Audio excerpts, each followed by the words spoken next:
As Russia continues its war with Ukraine, one local nonprofit, Communities for Ukraine, is on a mission to highlight what's happening in the region and share more about what a future looks like for Ukraine.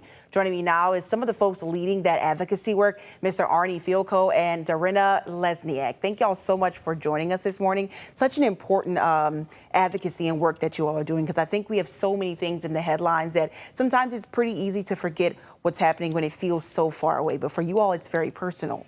Yeah, that's one reason we're doing this program, Communities for Ukraine, is to keep the spotlight on what's happening in the country right now. There's a lot of changes. Ukraine is doing much better on the battlefield over the last 6 months. There's a lot changing. And ultimately, you know, the hope is that a just and a fair resolution of the conflict can be reached through diplomatic options here. So we're here in Louisiana this week. We've been in Florida. We'll be in Pennsylvania shortly. We're really going around the country talking about Ukraine and trying to educate people on the current state of the conflict. Now, I know you all are doing so much work, including your traveling, raising millions of dollars that goes right to the country to help with their efforts. Tell me more about that work and what you all are doing on that front. Right. So ROSM has many programs in Ukraine. We contribute a lot of direct humanitarian aid to other nonprofits in Ukraine and to our partners who are doing very critical and essential work, helping Ukrainian civilians, helping Ukrainian veterans, military personnel, et cetera. I was actually just in Ukraine a few weeks ago with my colleagues, and the need right now is for air defenses. That is the #1 priority. My colleagues and I spent a whole day in a bomb shelter taking meetings. The bombing was just absolutely relentless. Russia continues to target Ukrainian hospitals, infrastructure, energy infrastructure, and homes, and it is a huge problem for Ukraine right now. So Ukrainians welcome the U.S.'s openness to granting Ukraine a license to manufacture Patriots.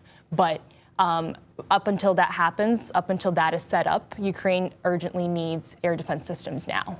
And I know ROSM means together. So I think you all are doing a fabulous job at really carrying that out and carrying this message. What do you all want people to know about how just a little bit that they can give can really go a long way? Because they can donate directly. Yeah, I think that a couple things we want people to know. And, there's a New Orleans connection to this program, because the genesis of this was actually 20 years ago after Hurricane Katrina, where we went around the country and did similar things that we're doing here. We want people to know that this is really a good versus evil conflict. I mean, Ukraine was unlawfully attacked 4 years ago. It was the second time in a decade this has happened. The United States needs to support Ukraine.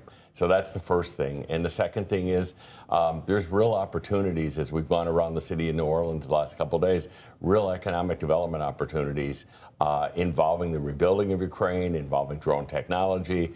So we're trying to educate people on those opportunities going forward. Perfect. All right. Thank you all so much both for being here, kind of breaking this down for us, because still much needs to be talked about, and of course more aid needed as well. So thank you all so much.